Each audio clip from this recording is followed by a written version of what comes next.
I recorded a live album in April, and it's called Lalah Hathaway Live. And it's a big deal to me because it is recorded in the same room as my father recorded Donny Hathaway. And so I'm really excited. It comes out October 30th. The singles are out now. We did 2 singles, 2 covers, one of my dad's songs, Little Ghetto Boy, and an Angel by Eddie Baker. And I'm touring and getting ready to get rolling.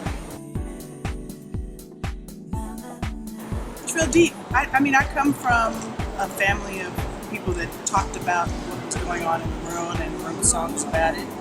And those songs still ring true today. I re-recorded Little Ghetto Boy, which could easily have been written this morning in the exact same way with no changes. And so as an artist, it's absolutely my duty to speak on what's happening. And I try to do that without stepping out of my art. You know what I mean? I try to keep it in an artful space because I really feel like music and art are the true communicators of information in this age. I don't really focus on what other artists are doing. I feel like, you know, if you have a platform, no matter how big or how small, you owe it to the people that look up to you to say something positive, to speak positively. So whether or not you're speaking on one particular incident or one particular person, you owe it to your community to speak positively. I absolutely did. I mean, all my records are basically, you know, not that you can't have a miserable record or a sexy record or a playful record or a record for the Jeep or, you know, all of that stuff has room and space. But what I really like to do is, through music, take people on a journey, and that's very important to me, to transport them to wherever it is they need to go. I really like to let people decide where they need to go and then let them come to me for them. I realized I could sing when I was 3 or 4. I realized I probably would be able to sing at some point when I was probably 17 or 18 when I got to college. I still realize it every time, like, wow, I'm gonna get really good at this.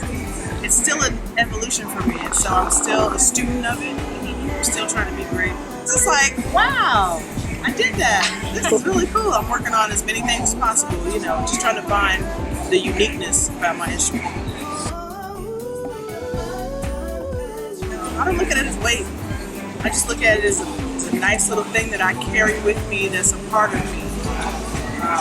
Nothing about my father's legacy has ever been like a shadow. People say, oh, you live in your father's shadow. Like, it's completely just a light. I can't even imagine a better position to be in than to be a singer and to be a musician and a storyteller and come from like the greatest singer in the world.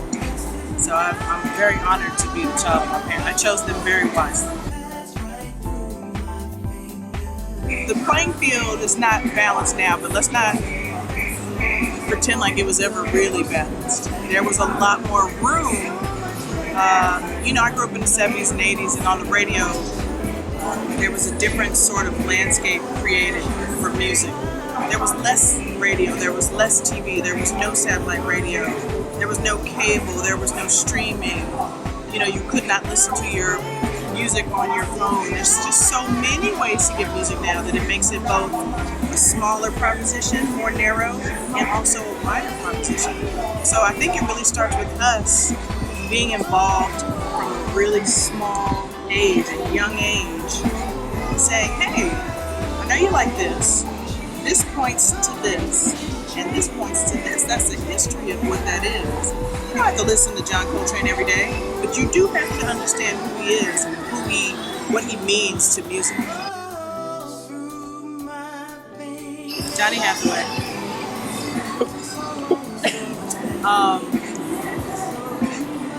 Louis Armstrong, a phenomenal trumpet player, phenomenal singer, phenomenal songwriter, also an ambassador of goodwill.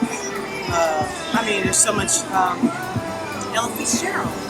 I feel like those are figures that our kids should know about.